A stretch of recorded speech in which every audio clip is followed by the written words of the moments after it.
Apocalipsis capítulo 3, versículo 7. Continuamos con la serie El propósito de la iglesia. Este es el tema número 15, que se titula La iglesia que fue irreprensible. Va a ver qué historia, Apocalipsis 3, versículo 7. Escribe al ángel de la iglesia en Filadelfia: esto dice el santo, el verdadero, el que tiene la llave de David, el que abre y ninguno cierra, y cierra y ninguno abre. Yo conozco tus obras. He aquí, he puesto delante de ti una puerta abierta, la cual nadie puede cerrar, porque aunque tienes poca fuerza, has guardado mi palabra y no has negado mi nombre. He aquí, yo entrego de la sinagoga de Satanás a los que se dicen ser judíos y no lo son, sino que mienten. He aquí, yo haré que vengan y se postren a tus pies y reconozcan que yo te he amado. Por cuanto has guardado la palabra de mi paciencia, yo también te guardaré de la hora de la prueba que ha de venir sobre el mundo entero, para probar a los que moran sobre la tierra. He aquí, yo vengo pronto. Retén lo que tienes, para que ninguno tome tu corona. Al que venciere, yo le haré columna en el templo de mi Dios, y nunca más saldrá de ahí. Y escribiré sobre él el nombre de mi Dios, y el nombre de la ciudad de mi Dios, la nueva Jerusalén, la cual desciende del cielo de mi Dios, y mi nombre nuevo. El que tiene oído, oiga lo que el Espíritu dice a las iglesias. La iglesia que fue irreprensible. En el segundo siglo antes de Cristo, hubo un hombre que se llamó Eumenes II. Este hombre fue rey de Pérgamo, donde había una iglesia también. Y este Eumenes II tenía un hermano en la carne que se llamaba Atalo II. Y este Atalo II se distinguía porque era un hombre fiel al rey, aunque era su hermano, pero era fiel. Era un hombre leal. Y Eumenes le puso un sobrenombre a Atalo, su hermano, y lo llamó Filadelfo. Y Filadelfo significa amigo del hermano, muy amigo del hermano. Este Filadelfo o Atalo II fue comisionado por su hermano el rey para que fundara una ciudad. Y Atalo fue y fundó una ciudad, y Eumenes le puso como nombre Filadelfia a esa ciudad, en honor de su hermano Filadelfo. Filadelfia significa afecto fraternal, amor entre hermanos, eso significa Filadelfia. Y esa ciudad se distinguió en su tiempo por ser un centro de difusión de la cultura griega o la cultura helénica. De allí corría todo hacia todo el Asia Menor, y el terremoto que destruyó a la ciudad de Sardis, que vimos la semana pasada, destruyó también a la ciudad de Filadelfia. Entonces, el César que estaba en ese tiempo era César Tiberio. Y él mandó reconstruir la ciudad de Filadelfia. Y los filadelfos hicieron un templo. Querían hacerle un templo al César, pero él dijo: no, a mí no, mejor háganselo a mi hijo. Y le hicieron un templo, pagano por supuesto, en honor de su hijo, que se llamaba Germánico. Y este templo completaba una serie de templos paganos que había allí en Filadelfia.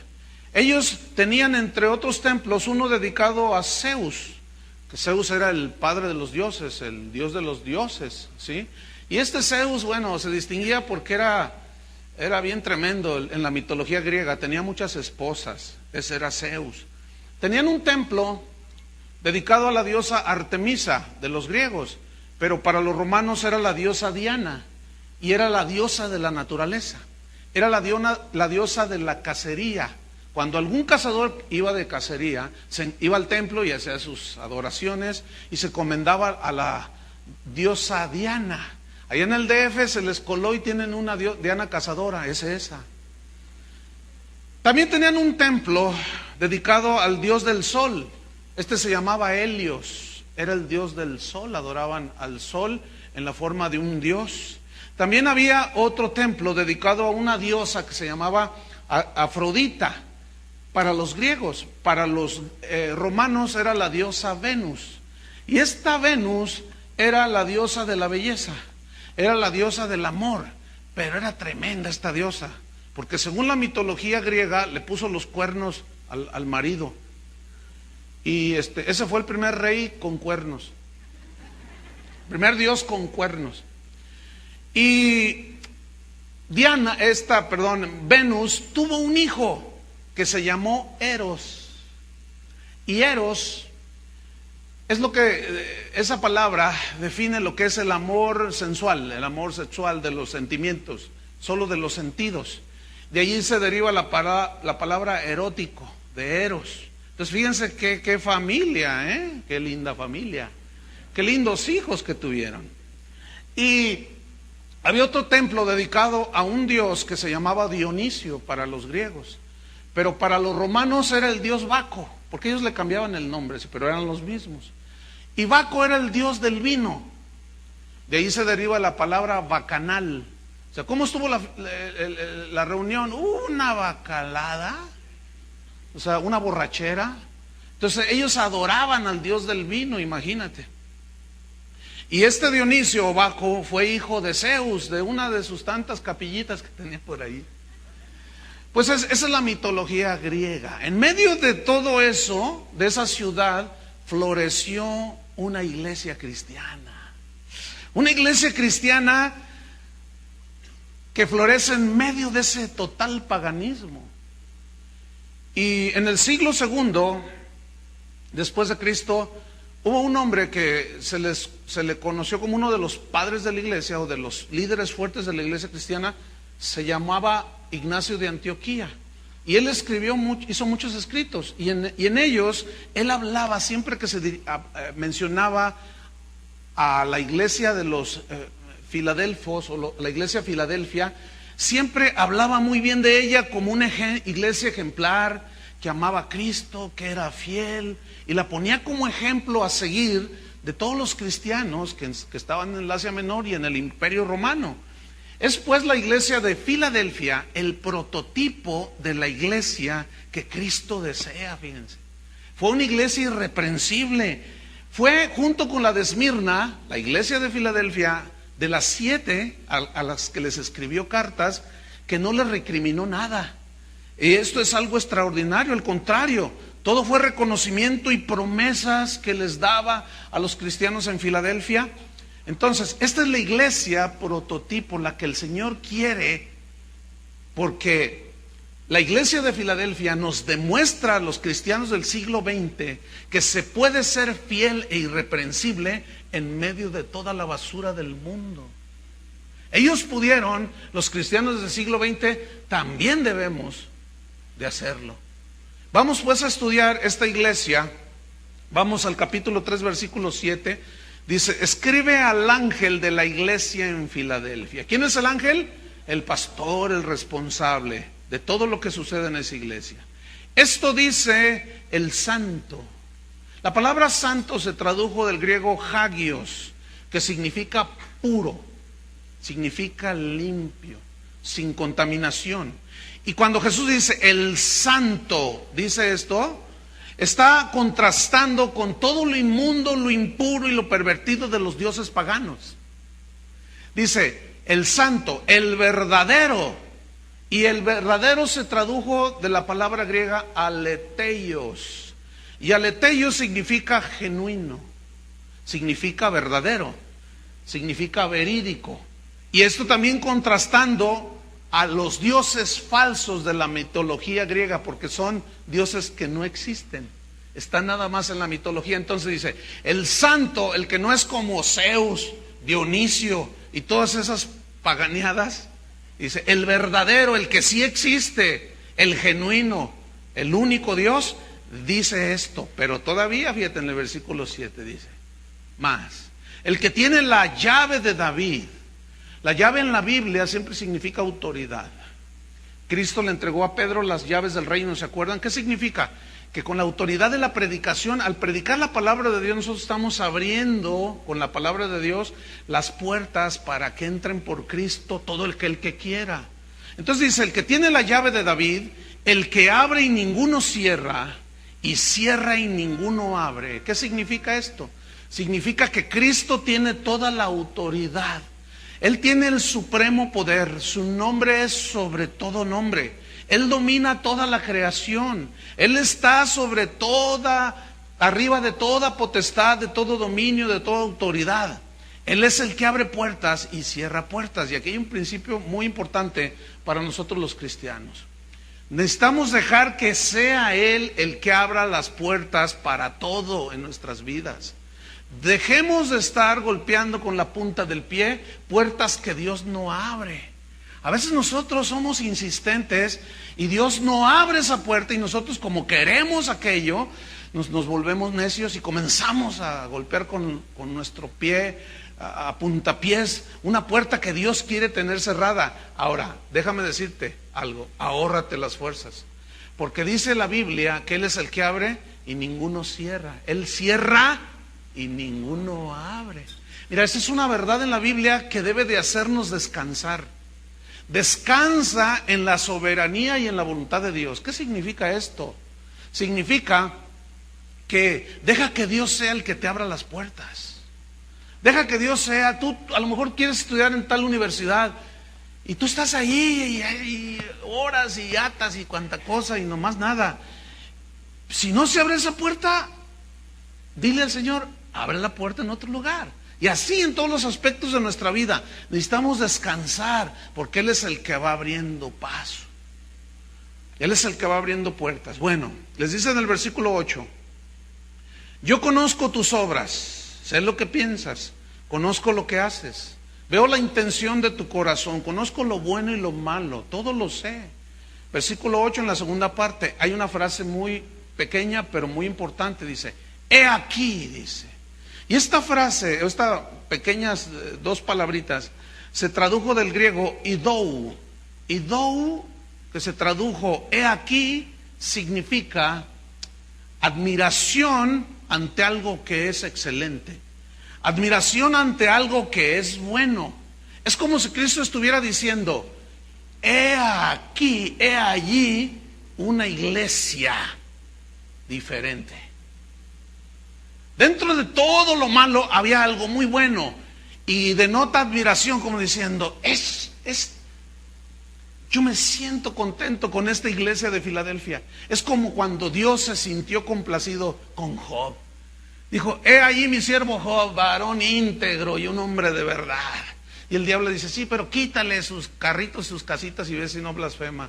Mira, te doy permiso que le pongas ahí la mano, nada más guarda su vida. O sea, Dios le dio permiso. Y Job se mantuvo en su integridad. Y Dios se sentía complacido. Dios se sentía complacido de su siervo Job. Así era esta iglesia. He aquí una iglesia. ¿Dónde están como las iglesias? Como la iglesia de Filadelfia. Hay muchas como las de Éfeso.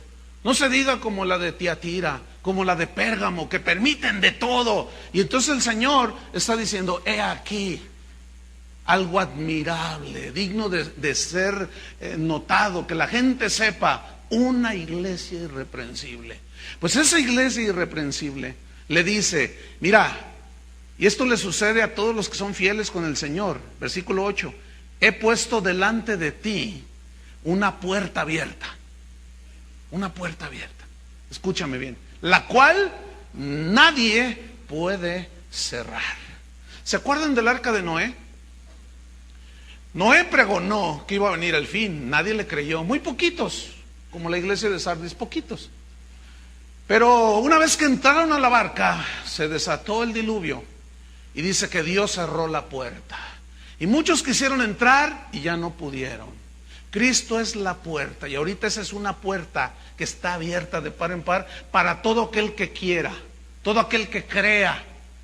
Está abierta, pero llegará un día en que esa puerta se cerrará y ya no habrá remedio, como en el arca de Noé. Y dice claramente, y Dios cerró la puerta y ya nadie pudo entrar. Fue demasiado tarde. No esperes mucho, como algunos Dice, no, pues yo, cuando me esté allí medio muriendo me voy a arrepentir. Sí, cómo no. Si te viene un infarto al miocardio de esos fulminantes, ni siquiera vas a sentir, de pronto vas a despertar en un lugar muy calientito. Entonces dice, ha puesto delante de ti una puerta abierta a la cual nadie puede cerrar. Vean lo que Dios hace con los que son fieles, leales. Puertas abiertas para predicar el evangelio. Puertas abiertas para los que son fieles, para los que son leales. Puertas abiertas para escapar aún de lo malo que hay en el mundo. A los fieles y a los leales a Cristo, su palabra, la gracia de Dios, el favor de Dios les abre las puertas en todo. Nadie puede cerrar las puertas que Dios abre para los justos. Amén. Nadie las puede cerrar. Y le dice, aquí está una puerta para ti. Fíjate lo que sucede con los que tienen temor de Dios. Tener temor de Dios es respetar a Dios, honrarlo, amarlo. Primera de Corintios, deja una señal en Apocalipsis. Mira, Primera de Corintios capítulo 10, en el versículo 13.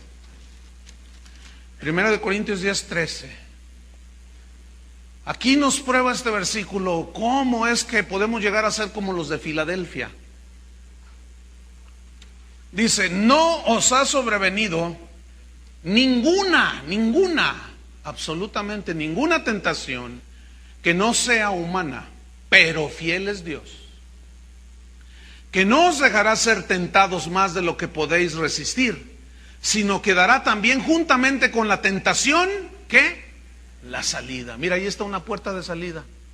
Acá está otra y allá otras. Esta es una puerta abierta de salida para los que temen a Dios, los que aborrecen el pecado. Pero los que se deleitan en el pecado, esos caen en esas cosas. Pero fíjate cómo a los que temen a Dios, el Señor abre una puerta de salida para salir, para poder soportar en medio del paganismo en el que estamos viviendo. Fíjate, qué tremendo está esto. Ahora fíjate el versículo 8, en la segunda parte. Dice, he puesto delante de ti una puerta abierta, la cual nadie puede cerrar, porque aunque tienes poca fuerza. La versión internacional traduce, porque aunque tienes poco poder. La frase poca fuerza se tradujo de una palabra griega, dunamis, de donde se deriva dinamita. Y dunamis significa en el griego, tiene varios significados. Entre otros, significa poder milagroso. También significa capacidad. Capacidad para hacer cosas, capacidad intelectual, pero también habla de capacidad económica. Entonces yo quiero que pongan atención. ¿Qué está diciendo allí? Yo te abrí una puerta porque aunque tienes poco poder milagroso, esto está muy interesante. ¿Se acuerdan que Jesús nunca demandó una fe del tamaño del mundo? Él dijo, si tuvierais fe como un granito de mostaza, chiquitito así, muy diminuto. Fíjate, poquitita fe en un Dios grande es una bomba atómica. Porque poquitita fe, escúchame bien, puesta en un Dios grande, cosas grandes suceden. Entonces, fíjate, yo quiero que pongan mucha atención, porque aunque tienes poco poder milagroso, a lo mejor no tenían sus noches de gloria y sus noches de poder y un despliegue de milagros, levántenme a la viejita otra vez y suelo de nuevo, y cosas de esas, no tenían mucha manifestación de milagros poderosos. Yo no estoy negando que los milagros, por supuesto que creemos en los milagros, ¿verdad que sí? Pero yo quiero que noten cómo el Señor Jesús va exaltando de la iglesia, que es el prototipo de la iglesia que agradó a Cristo, lo que nadie exalta. Todos exaltan lo milagroso, ¿se fijan? Y Cristo dice, aunque tienes poco poder milagroso, tienes muy poca capacidad intelectual, no organizas esos grandes eventos de miles en el Estadio Jalisco. Es más, ni siquiera tienes capacidad económica. Tienes muy poquita. Los registros hablan de que los cristianos de Filadelfia eran pobres. Porque aunque tienes poco dinero, yo les hago una pregunta. ¿La iglesia de hoy necesita más dinero o más de Dios? El pensamiento es lógico, el pensamiento es razonable, va conforme a la razón. Lo que la iglesia de hoy necesita no es más dinero, como algunos falaces nos han querido hacer creer. Ellos dicen, no, pues es que hay que ir a predicar el mundo, hay que predicar, y la televisión es muy cara, hermanos. Y pues contratar el satélite Astro Boy 2 cuesta mucho dinero. Tenemos que pagar miles y miles, cientos de miles para contratar el satélite. Entonces, pacte con Dios, pacte con nosotros, mándenos su dinero, porque todo se hace a través de dinero. Y nos han hecho creer que el poder está en el dinero. Y yo les voy a demostrar que eso es una mentira que nació en el vientre de Satanás. Los primeros 300 años de historia de iglesia cristiana, los cristianos eran pobres económicamente. Necesitaré a alguien estar tonto y ser un perfecto ignorante para negar lo que estoy diciendo. Basta leer los registros. Por la misma persecución no tenían nada. Además eran despojados, según Hebreos 11, de sus bienes. Bueno, sin embargo, esos cristianos llenaron el imperio romano con la palabra de Dios. Viajaron con nada. Entonces es una falacia que la iglesia de hoy necesite más dinero para hacer la obra de Dios. Lo que necesita la iglesia de Dios es más de Dios. Acuérdense de Pedro y Juan que llegan al templo a orar. El templo se llamaba La Hermosa. Y había un mendigo que estaba cojo de nacimiento. Y Pedro y Juan entraron era la hora de la oración. Entonces aquel hombre, fijando en ellos los ojos, les extendió su mano pidiéndoles dinero. Y Pedro mira y dice, pues no, Juan, tú traes, no traigo nada. Míranos, le dice. Y aquel hombre los vio. Mira, ni plata ni oro tenemos, pero lo que tenemos te lo vendemos. Pero lo que tenemos te damos. Hoy te lo venden. En el nombre de Cristo Jesús, levántate y anda. Ah, qué milagro tremendo. No tenían dinero, pero tenían una fe como un grano de mostaza, pero un Dios grande. Entonces es una falacia, hermanos. Eso de que, claro que cuesta pagar renta y todo, pero escúchame bien, cuesta viajar para ir a predicar, sí es cierto, pero si tenemos un Dios poderoso, no tenemos que estarnos preocupando por lo otro. Él va a suplir todo, ¿sí o no? Entonces nuestro énfasis no es en el dinero. Escuchen, una vez yo estaba en una convención, yo lo vi con mis propios ojos, lo oí con mis propios oídos. Un predicador muy conocido dijo, el dinero es como la sangre al cuerpo. El dinero es la vida de la iglesia. Yo dije, ¿qué está diciendo este? Ahora resulta que no es Cristo la vida de la iglesia, ahora resulta que es el dinero. Háganme ustedes favor. Ahora, ¿cómo concuerda esto? Porque aunque tienes poco poder, poco dinero, mira, si los milagros fueran, esto lo he dicho muchas veces, si los milagros fueran el énfasis del evangelio, entonces ¿por qué Jesús les dijo en Lucas capítulo 10, abra su Biblia? ¿Por qué les dijo lo que les dijo? Lucas 10, versículo 17. Ay, hermano, es que se levantó el paralítico. Pues qué bueno por el paralítico, ¿no es cierto? Es más, mira, tú me puedes traer 1 kilo de oro que te cayó del cielo y ser genuino. Ahí está el kilo de oro y ay, qué bonito. Y ahí está el kilo de oro, sí, y el demoniado de allá de enfrente, el Señor lo liberó. pues qué bueno por el endemoniado. Y, fíjate, Lucas 10, versículo 17. Volvieron los 70 con gozo, los había mandado, les había dicho: sanen leprosos, resuciten muertos, echen fuera demonios. Y los envió de dos en dos.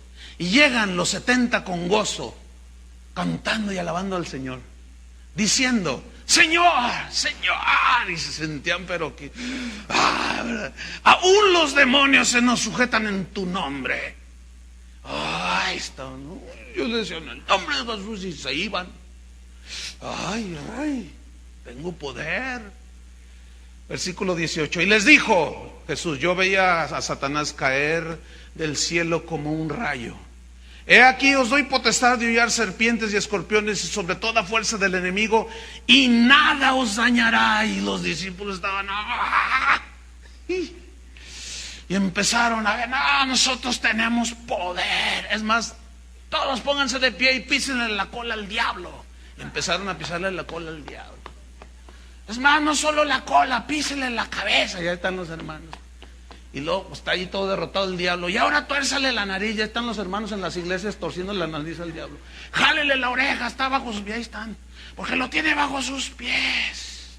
Y todos, mire, tanto se la creyeron los 70 estos, que una vez que Jesús quiso entrar a una ciudad, le dijeron: no te queremos aquí, vete a otro lugar. Y Jesús se da la media vuelta y se va.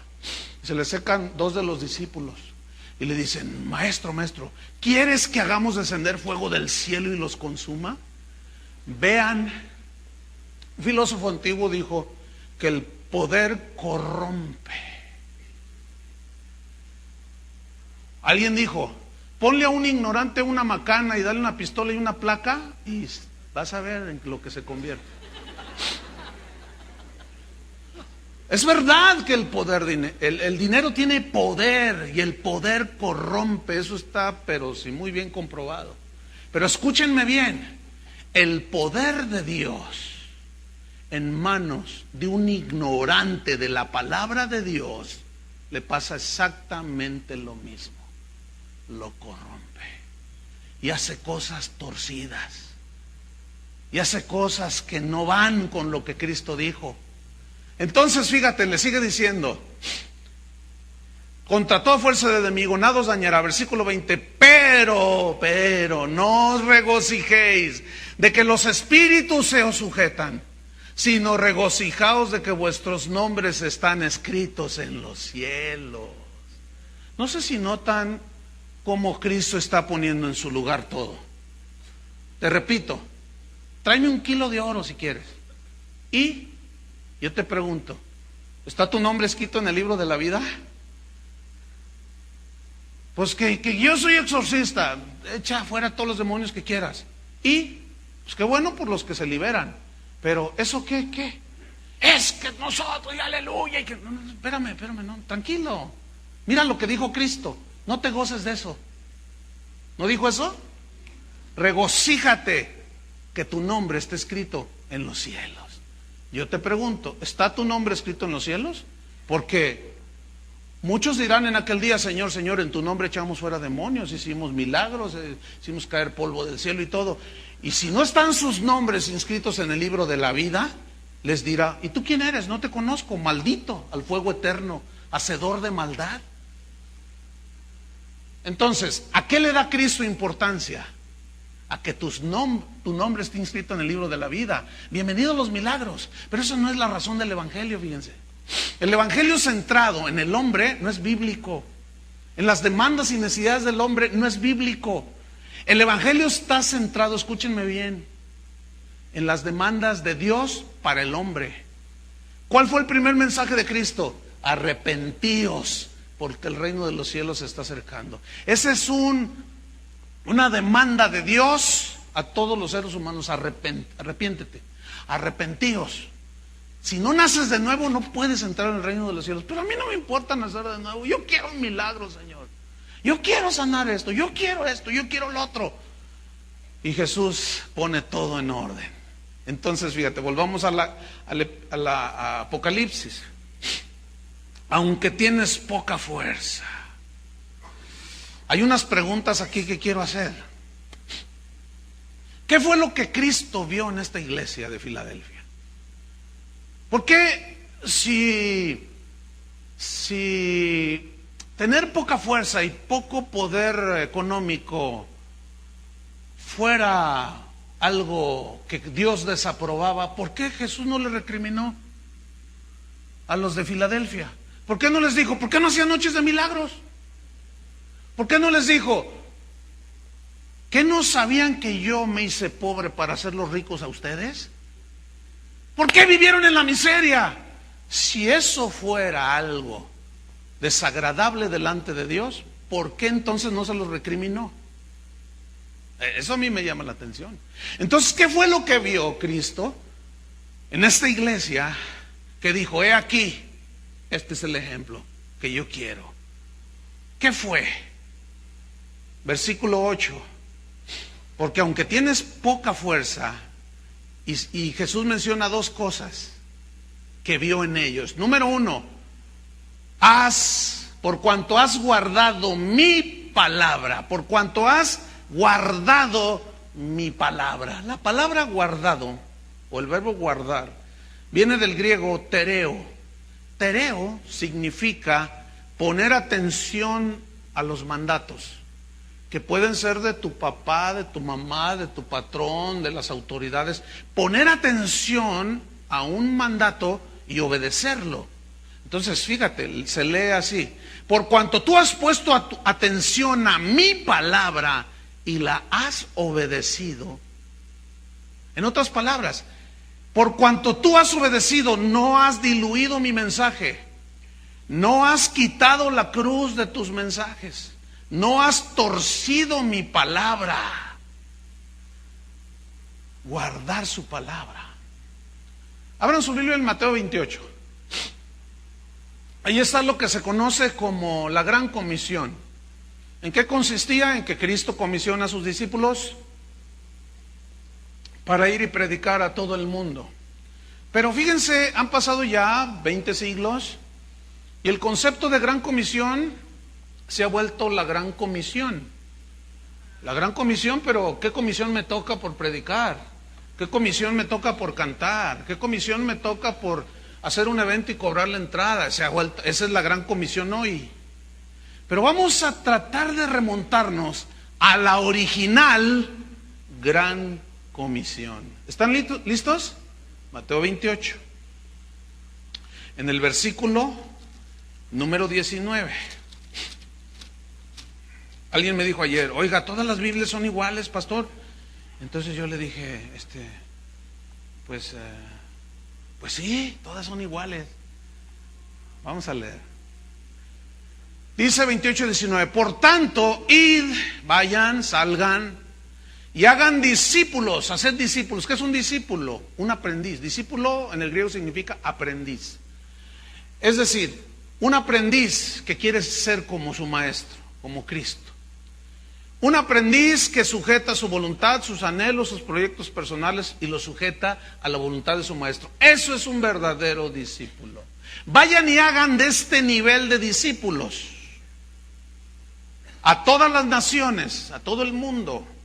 Bautícenlos en el nombre del Padre, del Hijo y del Espíritu Santo. Y ellos están ahí escuchando la Gran Comisión. Versículo 20. Enseñándoles lo que se les ocurra a ustedes. ¿Así dice? Bueno, es que hay Biblias como que parece que dice eso.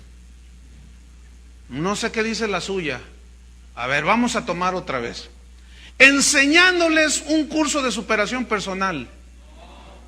Ah, caray. Pues ¿qué Biblia traigo hoy? ¿Cuál Biblia trae usted? Ayer me preguntaron, ¿todas las Biblias son iguales? Y yo le dije que sí, pero parece como que no. A ver, otra vez. Enseñándoles un curso de la escalera del éxito. ¿No? Oiga, pues ¿qué Biblia traigo yo? ¿Qué Biblia trae usted? ¿Qué dice su Biblia? Enseñándoles que guarden. Ahí está otra vez, que guarden, que pongan atención. ¿A qué? Ahí viene. que guarden todas las cosas que os he mandado. ¿Quién está hablando allí? Cristo. ¿A qué se refiere todas las cosas? Toda su enseñanza, toda su doctrina. Y aquí yo estoy con vosotros todos los días hasta el fin del mundo. Amén. Pero parece que esa encomienda de Cristo no es atendida el día de hoy. Cada quien enseña lo que le da su gana. Cada quien tiene la última revelación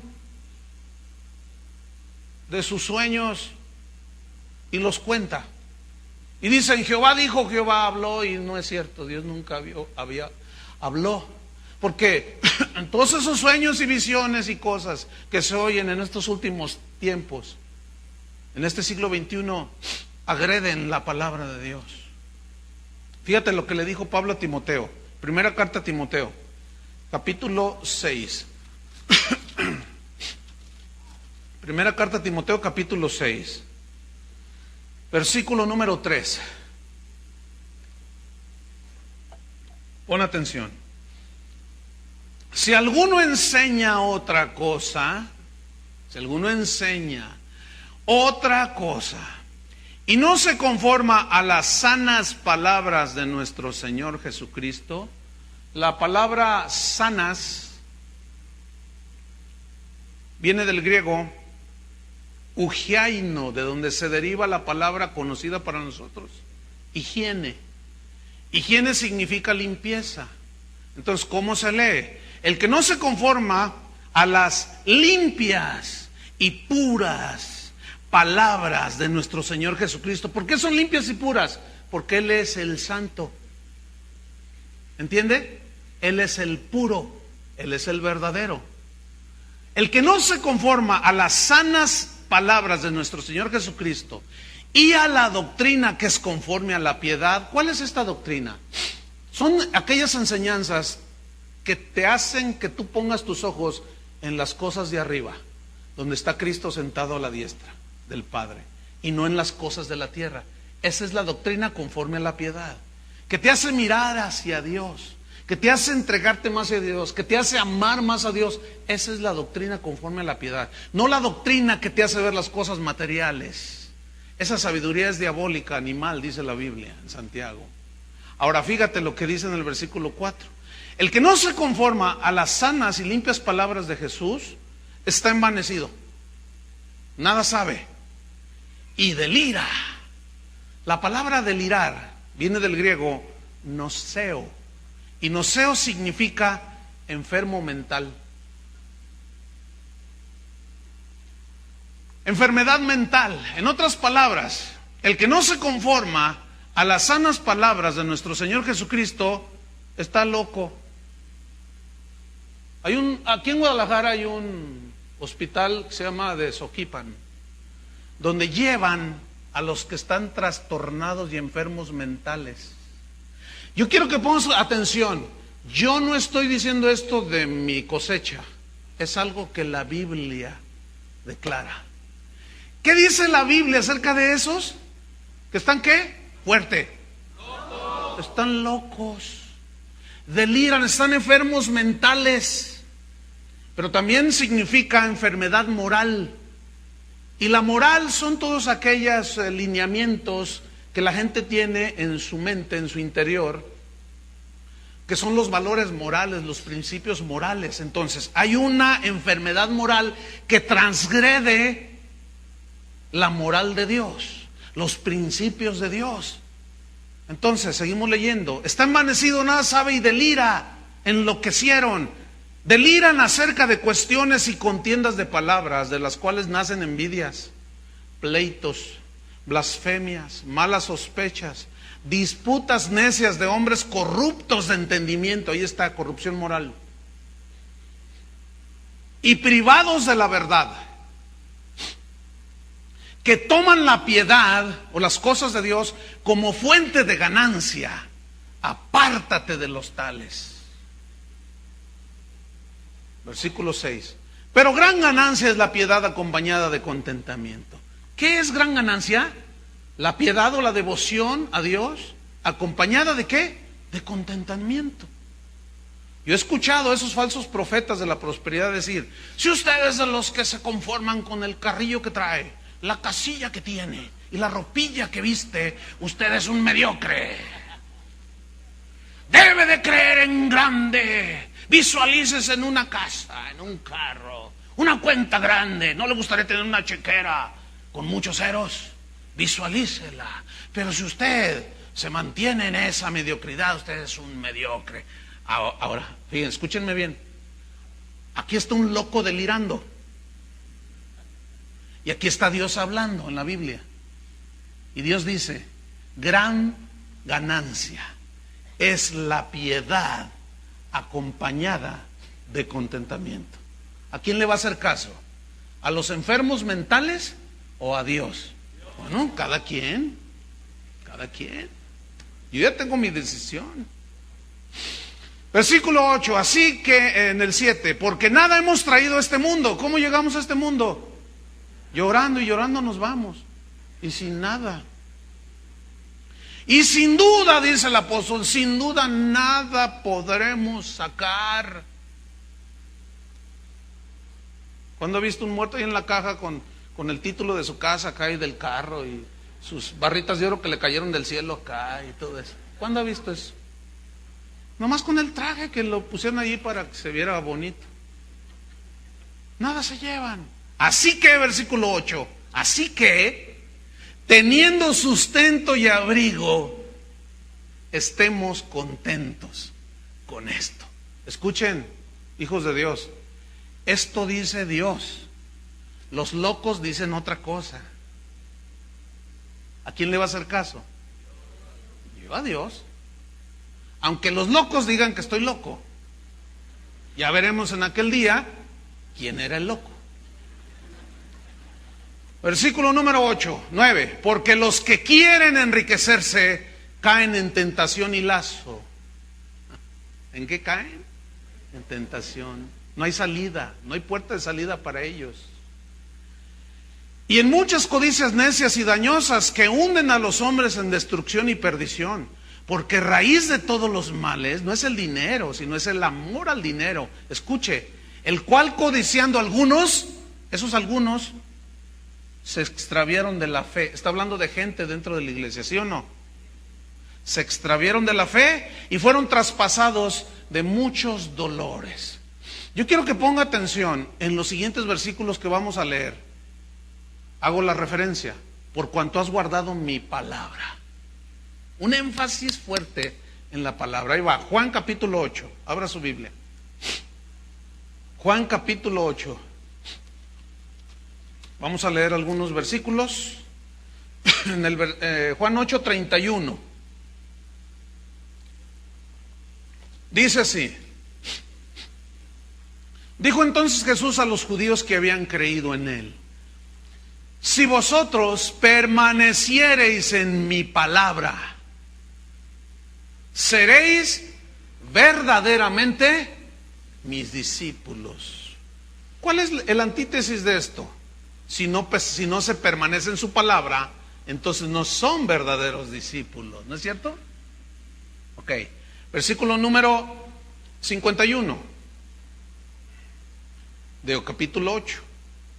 De cierto os digo, el que guarda mi palabra nunca verá muerte. ¿Se acuerdan de la iglesia de Sardis? Que tienes nombre de que vives y estás muerto. Pero el que guarda su palabra, el que tiene su palabra, no verá muerte. Versículo número en el 47. El que es de Dios, ¿cuántos son de Dios? El que es de Dios, las palabras de Dios oye. Aquí les está hablando a los fariseos. Quiero que notes lo siguiente: por esto no las oís vosotros, porque no sois de Dios. El que es de Dios que oye la palabra de Dios, reconoce y acepta las palabras de Dios. El que no es de Dios rechaza esto. Así de simple. Ahora vamos al capítulo 14 de Juan. en el versículo número 15. Juan 14, 15. Si me amáis, ¿cuántos aman a Dios? Vamos a ver. Si me amáis, guardad mis mandamientos. ¿Cuál es la evidencia de que amamos a Dios? Si guardamos sus mandamientos. ¿Qué fue lo que Jesús le dijo a los de Filadelfia? Por cuanto has guardado mi palabra. No habrá grandes eventos, grandes milagros, grandes cosas, pero has guardado mi palabra. Capítulo 14, versículo 21.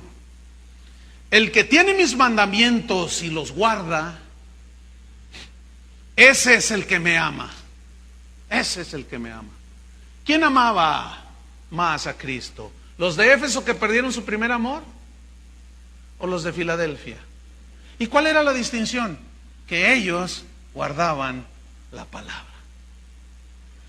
Ese es el que me ama. Y el que me ama será amado por mi Padre, y yo le amaré y me manifestaré a él.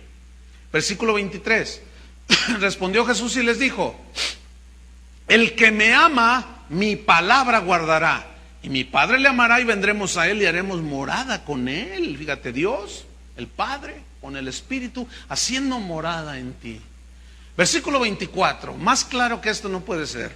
El que no me ama, así de simple, no guarda mis palabras. Pero el curso de... ¿No te bastan mis palabras? Pero es que está re bueno el estudio aquel de teoterapia. Está re bueno el curso aquel de no sé qué, que terapia de alabanza. ¿Y quién sabe cuánto rollo está sacando la gente? No, espérame. El que no me ama, no guarda mis palabras. Así de simple. Y la palabra que habéis oído no es mía, sino del Padre que me envió. Capítulo 15, versículo 3. Ya vosotros estáis limpios por la palabra que os he hablado. Fíjate el poder que tiene la palabra, ¿eh? Nos limpia, nos hizo nacer de nuevo, la palabra.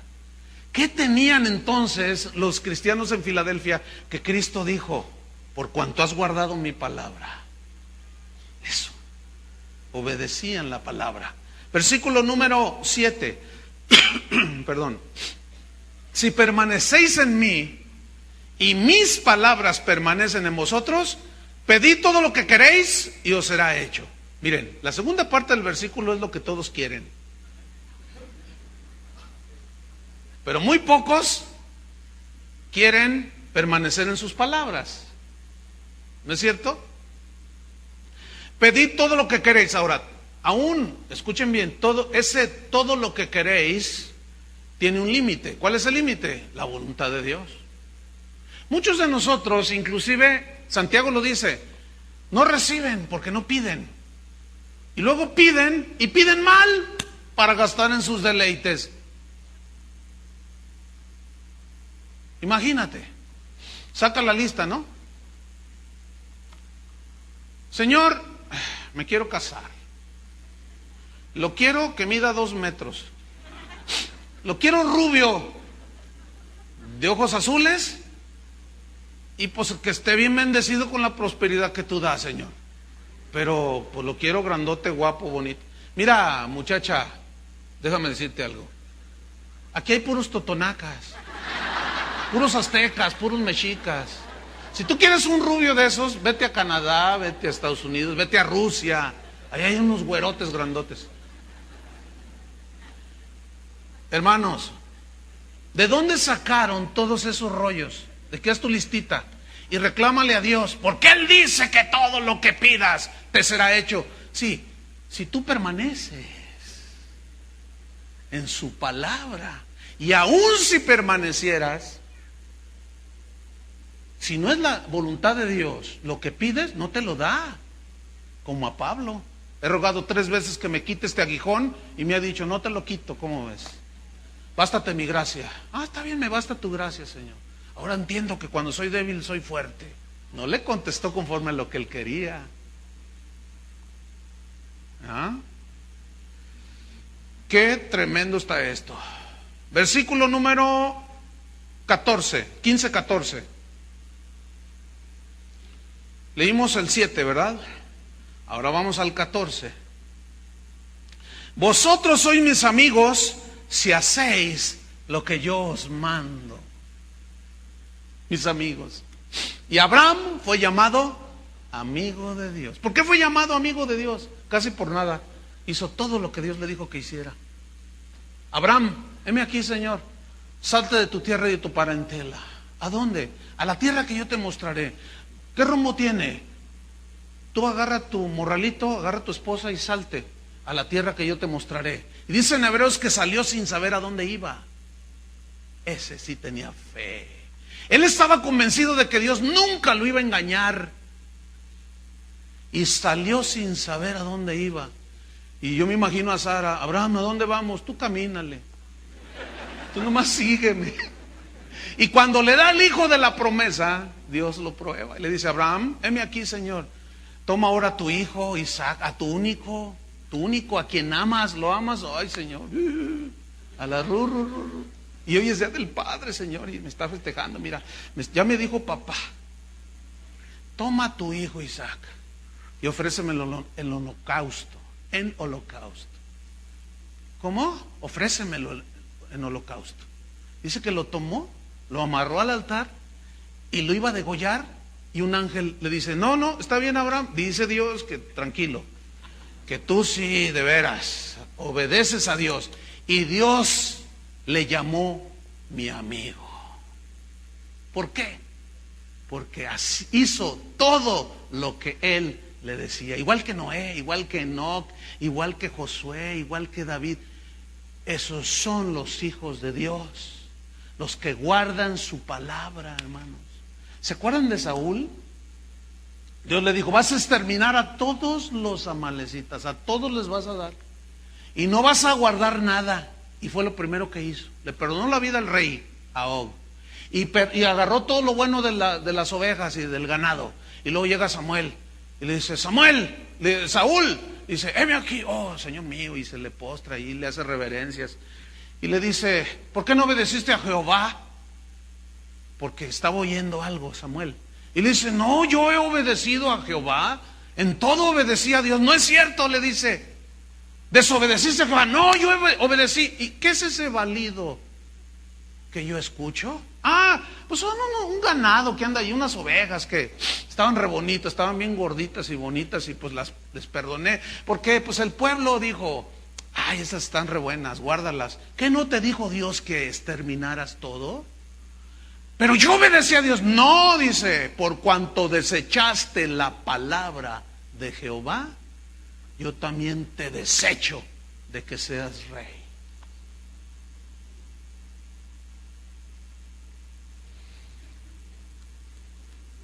Eso está tremendo.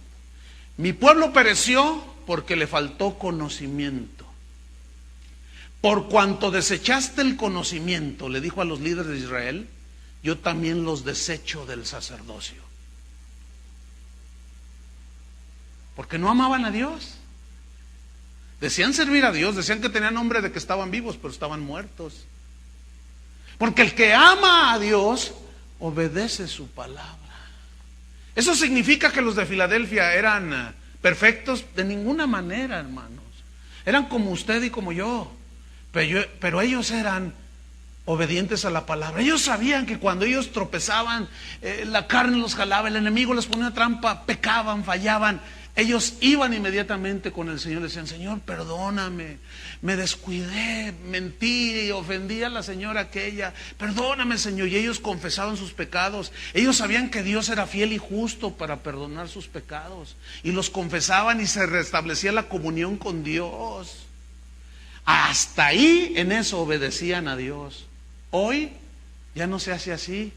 No, dicen: no, pues ahí cuando yo me nazca, dicen. Cuando me nazca arrepentirme, ya cuando los que aman a Dios, y les dice el Señor: por cuanto desechaste el sacerdocio, o sea, no enseñaste el conocimiento, lo desechaste, yo también te desecho del sacerdocio. Esto está tremendo, hermanos. Versículo 17, 15, 17. No, está bien hasta allí. Entonces, ¿qué vio Jesús? Dos cosas. Número uno, por cuanto has guardado mi palabra. Y número dos, está en el versículo 8 de Apocalipsis 3, no has negado mi nombre. No has negado mi nombre. En otras palabras, me has confesado delante de todos con valor. A pesar del paganismo y de la persecución y de que no tienes mucho dinero y poca fuerza, poco poder milagroso, tú me has confesado con valor. No has tenido miedo de los que me han abandonado y se han vuelto mis enemigos. No te has acobardado ante el mundo. Me has agradado a mí y no has agradado a los hombres. Jesús dijo en Apocalipsis 21 que los cobardes no heredarán el reino de Dios. Mira lo que... Abre tu Biblia en Josué, capítulo 1. Pon una señal ahí en Apocalipsis. Josué, capítulo 1. Por cuanto no has negado mi nombre. Wow, ¿se fijan cómo no es complicado, pero a la vez es complicado? No es un poco complicado porque solo dos cosas: guardar su palabra y no negar su nombre. Eso es todo. Josué 1, versículo 5, dice: nadie te podrá hacer frente en todos los días de tu vida. Como estuve con Moisés, estaré contigo. No te dejaré ni te desampararé. 6. Esfuérzate y sé valiente. Esfuérzate en Dios y sé valiente, con valor. Cristiano de valor, hombre valiente, porque tú repartirás a este pueblo por heredad la tierra de la cual juré a sus padres que le daría a ellos. Versículo 7. Solamente, le dice, solamente esfuérzate y sé muy valiente. ¿Para qué se necesita la fuerza de Dios y la valentía, el valor? Fíjate, para cuidar de hacer conforme a toda la ley que mi siervo Moisés te mandó. No te apartes de ella, o sea, de la palabra, ni a diestra ni a siniestra, para que seas prosperado en todas las cosas que emprendas. Nunca se apartará de tu boca este libro de la ley. Alguien me dijo, ¿y en el hebreo qué significa nunca? Nunca. Igual. Nunca, nunca ¿qué? Se apartará de tu boca. ¿Qué? Háganle todos así en su Biblia, si la trajeron, Nunca se aparte de tu boca este libro de la ley. Este libro de la ley. ¿Qué más? Sino que de día y de noche meditarás en él. Para que guardes, ahí está otra vez. Valentía para guardar la palabra de Dios. ¿Están entendiendo? Esfuerzo en el Señor, con la fuerza de Dios, para no negar su nombre y obedecer. Esos sí son valientes los que obedecen la palabra de Dios. Los cobardes diluyen el mensaje. Ay no, bájale tantito. Vas a correr a la gente de la iglesia, dicen. Nadie se va a convertir, dicen. Para que guardes y hagas conforme a todo lo que en él está escrito, porque entonces harás prosperar tu camino y todo te saldrá bien. Pero ahí no termina. En el versículo 9 le dice algo más fuerte todavía Dios a Josué: mira que te mando. Mira que te mando, te ordeno que te esfuerces y seas valiente. Hermano, se necesita ser valiente, se necesita valentía para ser cristiano, de verdad, hermano. Se necesita valentía para decirle no a los amigochos, no al bacanalero de tu compadre. Para eso sí se necesita valentía. Pero fíjense cómo vive el mundo la valentía. Compadre, a ver quién aguanta la botella de tequila de un solo trago. Ahí va, compadre, el otro. Ay, cómo quema, pero viene la otra, compadre. Esto es de hombres.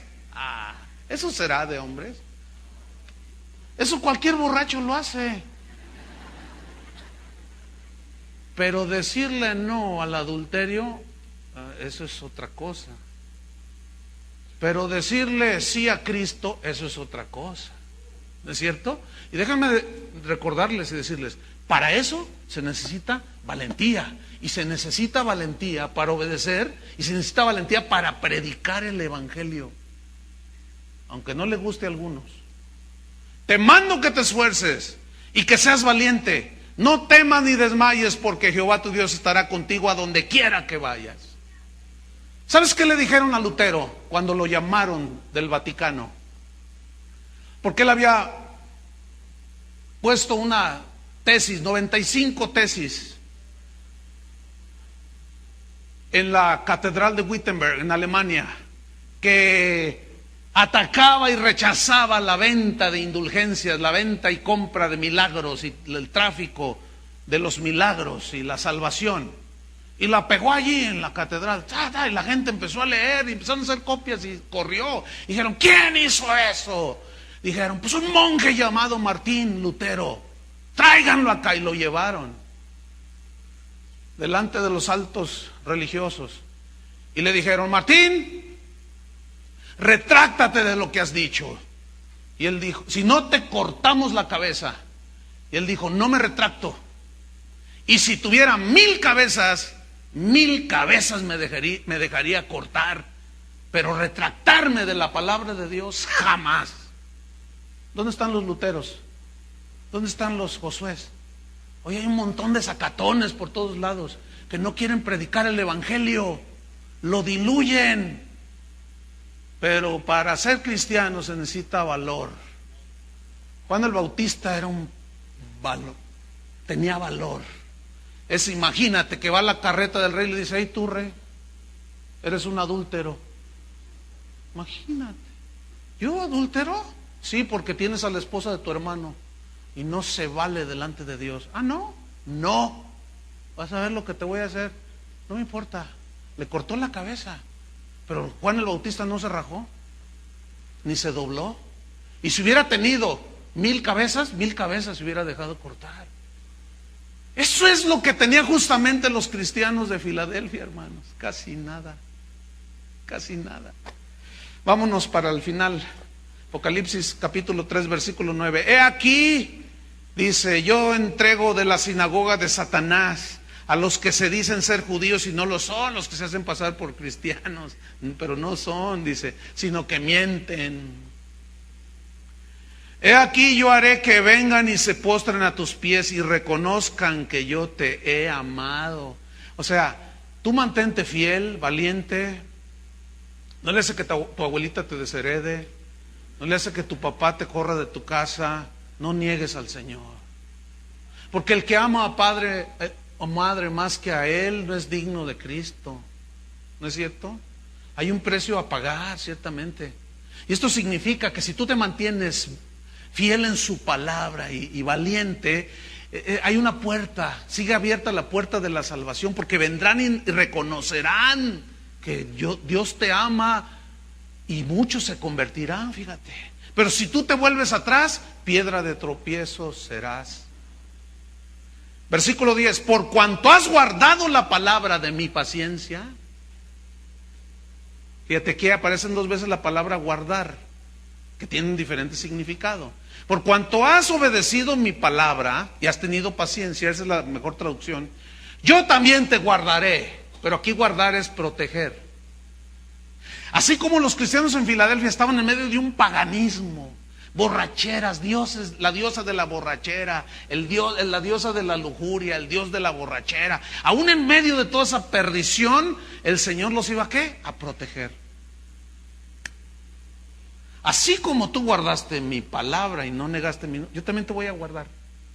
Es decir, que podemos estar como los cristianos en Filadelfia, en medio de lo peor, y Dios nos va a proteger.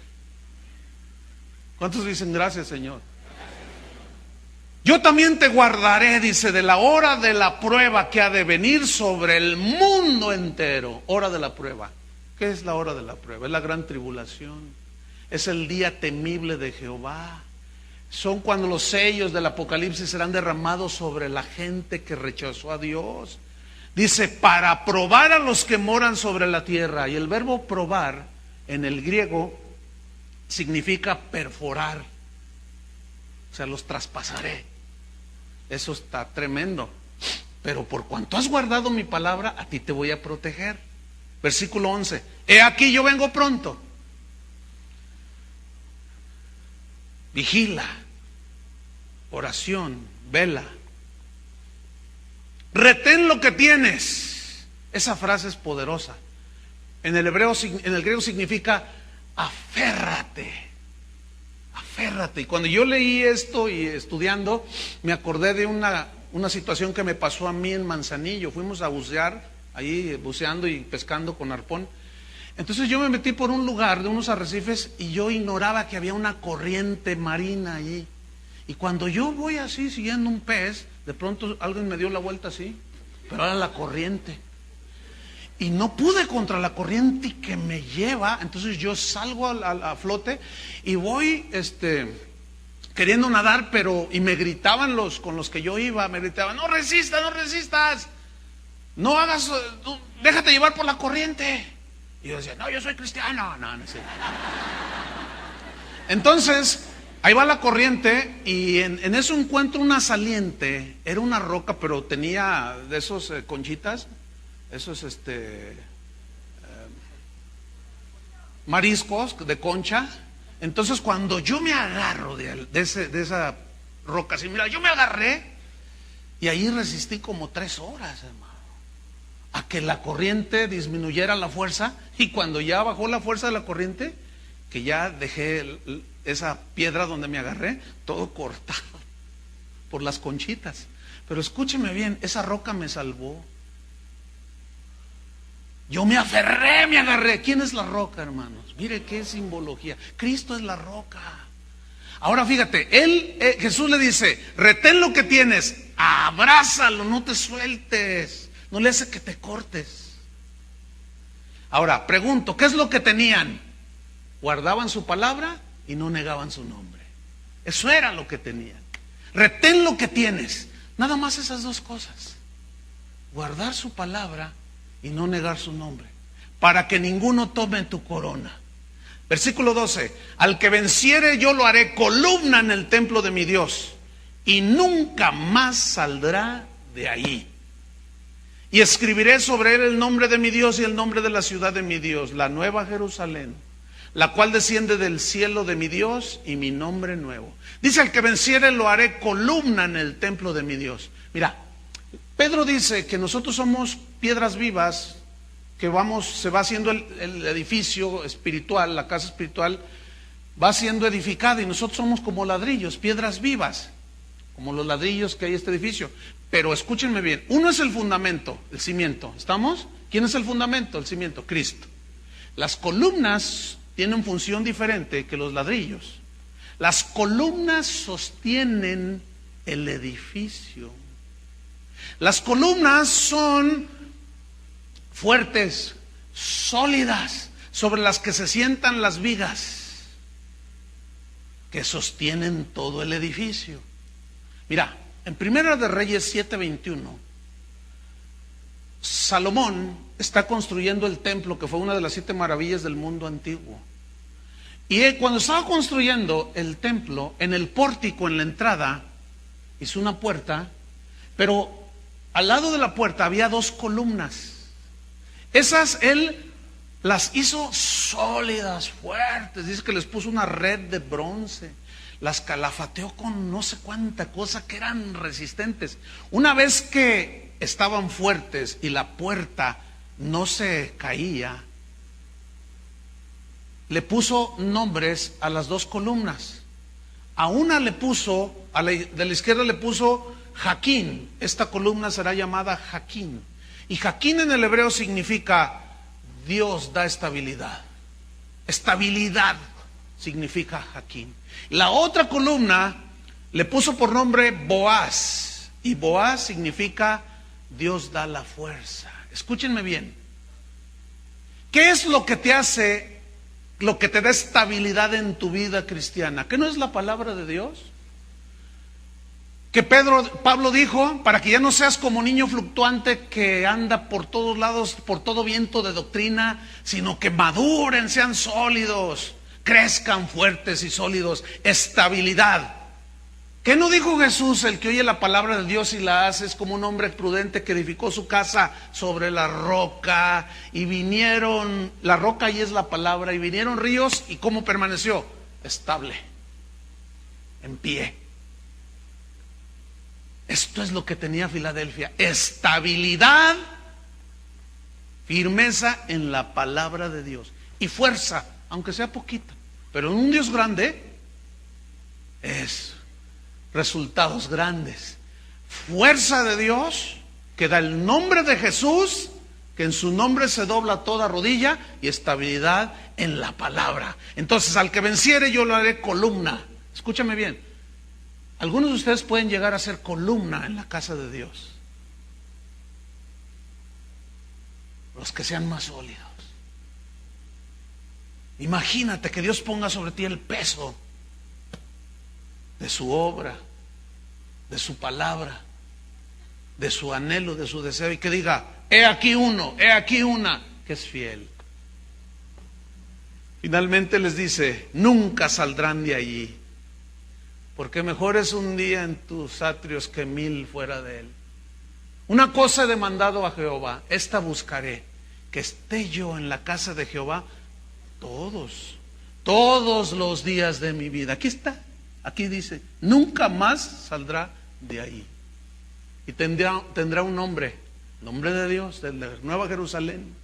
Finalmente dice en el versículo 3: el que tiene oído, oiga lo que el Espíritu dice a las iglesias. Hermanos, que Dios por su gracia nos conceda llegar a ser una iglesia irreprensible. Amén. Una iglesia irreprensible. Solo es por gracia de Dios. Solamente 2 cosas pide: guarda mi palabra y no niegues mi nombre. 2 cosas. Hace 25 años inició esta congregación. El primer servicio que tuvimos, nunca se me olvida lo que yo dije. Yo dije: este va a ser un lugar de adoración. Este va a ser un centro de adoración de Dios. No le vamos a dar el reconocimiento ni la gloria a ningún hombre, solamente a Jesús. Ya pasaron 25 años, hermanos.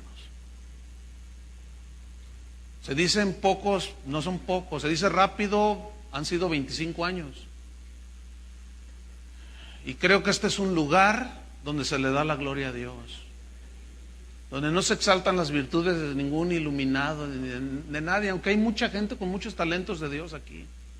Pero aquí el que merece toda la gloria y la alabanza es el Señor. Todo lo que hacemos gira alrededor de Él. Otra cosa que dije fue: este va a ser un centro donde se predicará el Evangelio.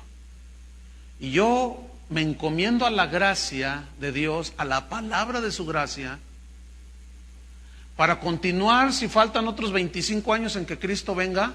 Pero yo quiero llegar a ser este tipo de iglesia, hermano, guardando su palabra. ¿Qué dice la Biblia? Esto es todo. Pues esto, ¿lo hacemos? Sí, ¿no? ¿Qué luchas que esto? Hermano, me siento débil. No niegues a Jesús. Esfuérzate y sé valiente. Pero me van a cortar la cabeza. Ahí te va también la de toda la iglesia, ándale. Si 1000 cabezas tuviera, 1000 cabezas me dejaría cortar. Pero retractarme, jamás. Ese es el prototipo de la iglesia que el Señor exaltó. ¿Cuántos quieren ser de esa iglesia? Pónganse de pie.